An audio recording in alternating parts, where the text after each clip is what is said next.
వేదాంతదేశిక యతీంద్ర కటాక్షలబ్ధత్రయ్యంతసారమణపద్యగుణం బుధాగ్ర్యం నారాయణాధ్య యతిధుర్యకృపాభిషిక్తం శ్రీరంగనాథ యతిశేఖరం ఆశ్రయామః.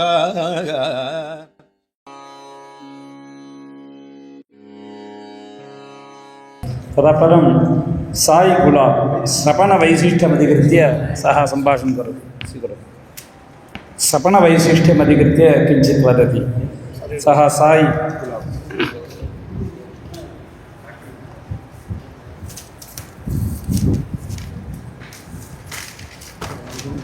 श्रीगुरुभ्यो नमः.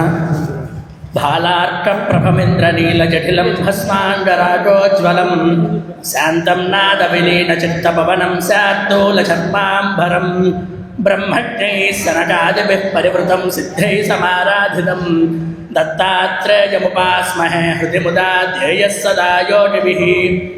నమస్సభాయే సభలో ఉన్న గురువులందరికీ నా ప్రణామములు. ఈ రోజున నేను స్నపన విధి అనే గ్రంథమును పరిచయం చేయదలుచుకున్నాను. అంటే స్నపన విధి అంటే ముఖ్య అంశం ఏమనగా స్నపన నిమిత్తములు. నిమిత్తం అనగా కారణము. ఎలా అయితే సృష్టిలో ప్రతి ఒక్క పనికి ఒక కారణం ఉంటుంది. ఉదాహరణకు ఒక కుండ చేయడానికి ఒక మట్టి కారణభూతం. అలాగే ఈ సభలో ఇంతమంది పండితులు ఆసీనులవ్వడానికి గురువులు కారణం. అలాగే స్నపనకు కూడా కొన్ని కారణాలు చెప్పదలుచుకున్నారు.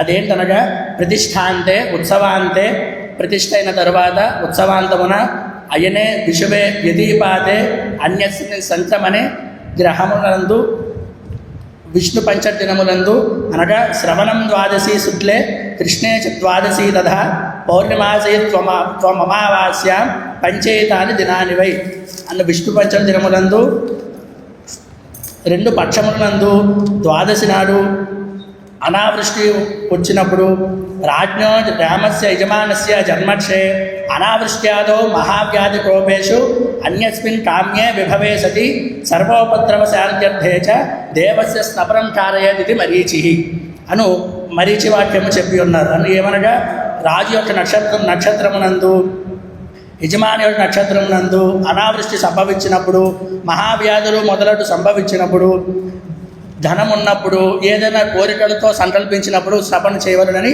మరీచి స్నపన విధిలో చెప్పి ఉన్నారు.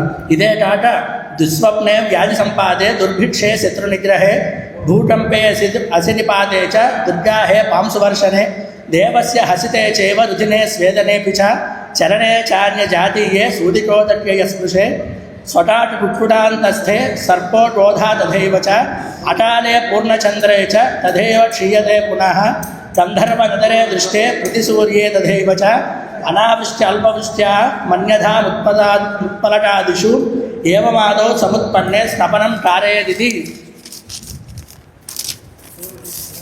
అని చెప్పుచూ చెడు కళలు వచ్చినప్పుడు, వ్యాధులు సంక్రమించినప్పుడు, శత్రువులు యుద్ధం చేయుటకు వచ్చినప్పుడు, అలాగే అడుగులు తడలబడుతున్నప్పుడు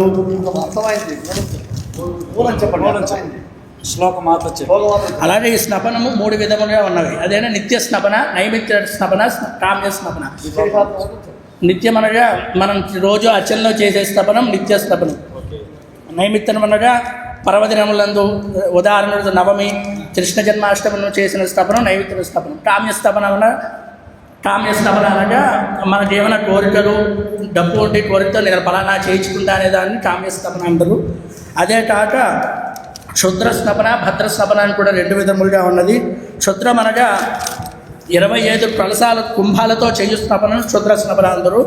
భద్రం అనగా శతాధికత అంటే 100 కన్నా ఎక్కువ కలశాలతో చేసే స్నపన భద్ర స్నపన అందరూ.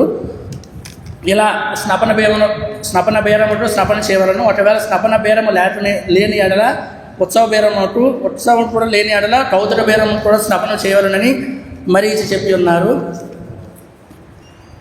అలా కౌతుక బేరం అర్చన రూపంగా ఉన్నది కాబట్టి, అంటే ధ్రువంతో గ్రామ రక్షార్థం అర్చనార్థంతో కౌతుకం అన్నారు కాబట్టి, కౌతుకం లేని అడలా ఆ ప్రాణస్థానము నిర్మూలమవుతుంది, అంటే ఏమి లేకుండా ఉంటుందని. అప్పుడు స్నాపన ఎలా చేయగలరని మనకి ఈ సందేహం రావచ్చు. దానికి కూడా అగ్నిహోత్ర గృహాత్పన్న సడచ్చేత్ మన్య సదచ్చే ద్రామమన్యకం తస్మాత్ దేవ్యో చ కర్మాచ్చ నాచయే దాసయేన్నతే. ఎలా అనగా ఇప్పుడు నిత్యం అగ్నిహోత్రం చేసేవాడి గృహంలో ఒకవేళ పని మీద బయటికి వెళ్ళినా ఆ యొక్క ధర్మపత్ని ఆ అగ్ని కాపాడుతూ ఉంటుంది. అలాగే స్వామి కూడా లేని అప్పుడు ఆ యొక్క అమ్మవారులు ఆ యొక్క తాళిని సంరక్షిస్తూ ఉంటారని ఈ విధంగా చెప్పి ఉన్నారు. ఈ విధంగా నాకు అవకాశం ఇచ్చిన గురువులకి పెద్దలకి ధన్యవాదాలు తెలుపుతూ వస్తుంది. महान् सन्तोषः साई।